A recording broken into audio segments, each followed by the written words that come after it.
सोचो अगर 14 साल की लड़की के ऊपर 10 से 12 आत्मा प्रवेश कर जाए, उसके बाद में उस लड़की की हालत क्या होगी। और इस एक्सीडेंट के बाद में उस लड़की ने लगभग 7 से 8 दिन तक अगर दाना पानी भी नहीं खाया तो क्या लगता है आपको वो बच पाएगी? ऐसा पॉसिबल है? ये एक रियल स्टोरी है दोस्तों, और मेरे एक फ्रेंड ने मुझे शेयर किया है और उसके बारे में मैं आपको शेयर करना चाहता हूँ कि उस लड़की के साथ में हुआ क्या था। आइए शुरू करते हैं। बनारस एक ऐसी जगह है जिसके बारे में शायद ही कोई नहीं सुना होगा या उस जगह को जाके देखा नहीं होगा कि आखिर में वो कितनी जगह सुंदर है। बट उसी बनारस में एक छोटा सा गांव है, वहां पर पूजा नाम की एक लड़की थी जिसकी उम्र मात्र 14 साल थी, और उसके गांव के पास में ही एक छोटा सा तालाब था।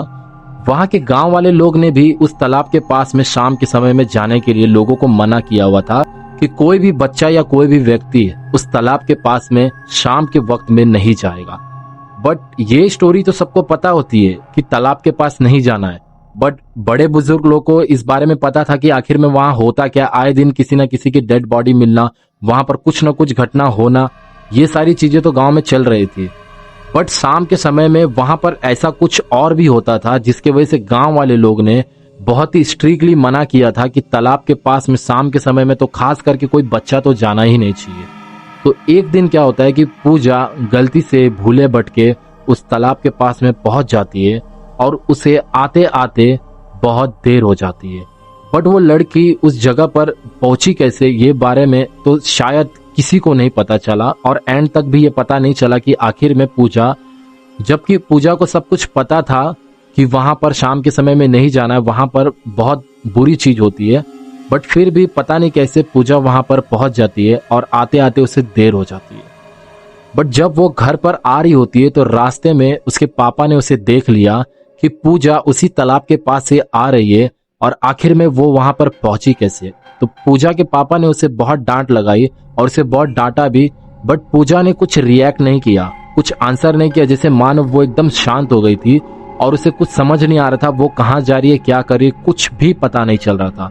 जब उसके पापा ने उसे अपने घर लेके गए और डांट कर उसे बिठा दिया तो पूजा भी चुपचाप एक कोना पकड़कर बैठ गई।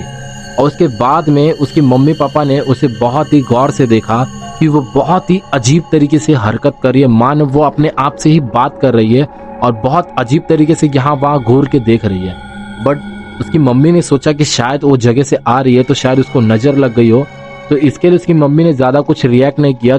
थोड़ा सा नजर उतार कर, जैसे हम लोगों में खास करके ऐसा मिर्ची वगैरह या लहसुन से नजर उतारा जाता है, वैसा उतार कर उसे छोड़ दिया। अब खाना खाने के टाइम में उस लड़की ने खाना भी नहीं खाया और जाकर चुपचाप सो गई। अब उसके घर वाले लोग ने भी ज्यादा कुछ ध्यान नहीं दिया कि आखिर में ये ऐसा क्यों कर रही है। तो शायद उसके घर वाले लोग ने ऐसा सोचा कि शायद कुछ वहां पर जाने के बाद से उसको कुछ हुआ है, शायद अगले दिन ठीक हो जाएगी। बट उन लोगों को पता नहीं था कि उसके साथ में अब क्या होने वाला है। रात के करीब 1:30 से 2 बजे के बाद में पूजा उठती है और बहुत जोर जोर से चिल्लाने लगती है, और मानो बहुत अजीब अजीब तरीके से आवाज निकालने लगती है, जैसे मानो उसके शरीर में बहुत सारे आत्मा लोग ने प्रवेश कर दिया हो और बहुत जोर जोर से चिल्ला रही है। ऐसा भी नहीं है कि सिर्फ 1 या 2 इंसान की आवाज में, कभी किसी औरत की आवाज में, कभी किसी बुजुर्ग के इंसान की आवाज में, कभी किसी बच्चे की आवाज में, बहुत ही अजीब अजीब अतरंगी जैसी आवाज निकाल रही थी। और घर वाले भी समझ नहीं पा रहे थे कि आखिर में से हुआ क्या है। तो अब रात भर उसके घर वाले परेशान हो जाते पूजा को लेकर कि उसके साथ में हुआ क्या है, और उसकी आवाज से अगल बगल के लोग भी उठ जाते हैं और सब आकर दरवाजे पे खड़े हो जाते हैं कि आखिर में इस पूजा के घर में हुआ क्या है। बट रात भर वो चिल्लाने के बाद में जैसे ही सुबह होती है वो पूजा शांत हो जाती है और उसके बाद में जाकर सो जाती है। अब घर वाले लोग में चर्चा होने लगती है कि आखिर में इसके साथ में हो क्या रहा है। तो गांव वाले लोग ने अपने में बातचीत करके सोचा कि जाकर उसे झड़वा फुकवा देते, शायद वो ठीक हो जाएगी। बट उससे भी कुछ खास फर्क नहीं पड़ता है, क्योंकि उसके माँ बाप लोग ने उस चीज को बहुत ज्यादा मतलब नॉर्मली लिया कि शायद उसे नजर लगी है वहां जाने के बाद में, तो इसलिए उसके ऊपर ज्यादा एफर्ट्स नहीं डाले कि आखिर में हुआ क्या है। बट ऐसा करते करते वो लोग नोटिस करते हैं कि पूजा जब से उस तालाब के पास से आई है एकदम शांत हो गई है, और ना किसी से बात करती है, ना किसी से कुछ पूछती है कि मुझे खाना दो या पानी दो, और वो बस कोने में जाकर बैठे रहती है जैसे ही सुबह होती है बस वो चुपचाप बैठे रहते हैं और जैसे ही शाम होती है रात को उठकर वो जोर जोर से चिल्लाने लगती है। अब ये किस्से को लगभग 7 से 8 दिन हो जाता है और लगभग 7-8 दिन तक उस लड़की ने दाना पानी बिल्कुल भी नहीं खाया था। अब उसके माँ बाप लोग को बहुत ज्यादा टेंशन हो जाती है कि समस्या शायद बहुत ही गंभीर है और अब तो कुछ न कुछ एक्शन लेना पड़ेगा वरना शायद लड़की को कुछ भी हो सकता है। तब जाकर उसके पापा ने, पूजा के पापा ने एक्शन लिया और पता किया कि कोई अच्छा पंडित, ओझा, सोखा जो होते हैं झाड़ने फूकने वाले, उसका पता निकाला तो उसके घर से 50 किलोमीटर दूर में एक बहुत ही अच्छा पंडित था जो ये सब के बारे में जानता था, झाड़ना फूकना। तो उसके पास ले जाते उसके पापा झरवाने फुकवाने के लिए। तो सबसे शॉकिंग पार्ट ये है दोस्तों कि जब वो पंडित चेक करता है, देखता है पूजा को,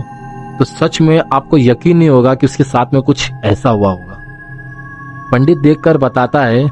कि इस लड़की के ऊपर कम से कम 10 से 12 आत्मा लोग ने प्रवेश कर दिया है और इस लड़की को भी नहीं पता है कि इसके साथ में आगे चल के क्या होने वाला है और ये एकदम पूरा ब्लैंक हो गई है। ये अपने आप को भी नहीं पहचान रही है कि आखिर में मैं कहाँ जा रही हूँ, क्या कर रही हूँ, क्या हो रहा है मेरे साथ में। तो पूजा के पापा जो होते बहुत ज्यादा डर जाते, तो बहुत रिक्वेस्ट करते वो बाबा से कि बाबा इसको जल्दी से जल्दी ठीक कर दो, आखिर में करना क्या है। तो वो पंडित भी देखकर बताता है कि ये इतनी जल्दी ठीक तो नहीं होगी क्योंकि जो बुरी साया इसके ऊपर पकड़ी है वो कोई मामूली साया नहीं है।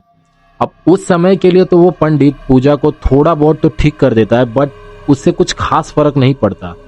अब उसके पापा उसे घर ले जाते, थोड़ा सा सुधार दिखने के बाद तो उनकी जान में जान आती है बट फिर से पूजा के ऊपर वो सारी चीजें रात के समय में होने लगती है, जोर जोर से चिल्लाना वगैरह ये सब, और बहुत ज्यादा बीमार पड़ जाती है वो। अब गांव वाले, घर वाले बहुत ज्यादा परेशान हो जाते हैं कि इस लड़की को लगभग आज 8 से 10 दिन हो गया और इस लड़की ने दाना पानी खाया नहीं है, फिर भी ये जीवित कैसे है। अब ऐसा करते करते गांव वाले भी परेशान होते हैं कि उस चीज का उपाय ढूंढने लगते हैं कि आखिर में इस लड़की को मुक्त किया कैसे जाए।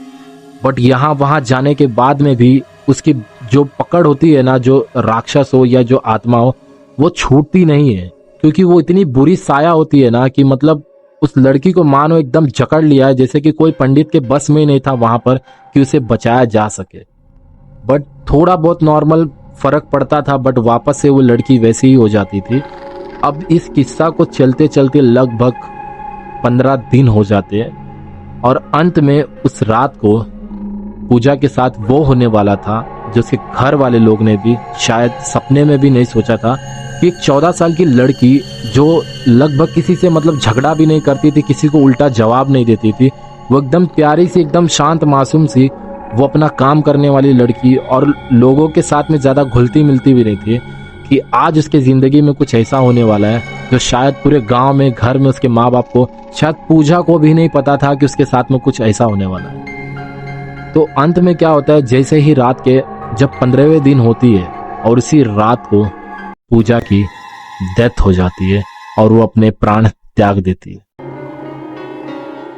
अब सोचो कि उसके साथ में ऐसा हुआ, इस बात का यकीन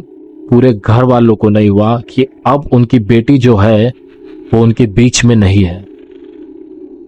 तो दोस्तों स्टोरी तो यहाँ पर खत्म हो गई, बट अगर आप हमारे चैनल पर नए हो तो चैनल को सब्सक्राइब कर लेना और हर फ्राइडे को शाम के समय में लगभग 7 बजे ये हॉरर वीडियो आ जाती है। तो अगर आप थोड़ा भी इंटरेस्ट रखते हो ऐसी और हॉरर वीडियो देखने के लिए तो हमारे चैनल को सब्सक्राइब जरूर कर लेना।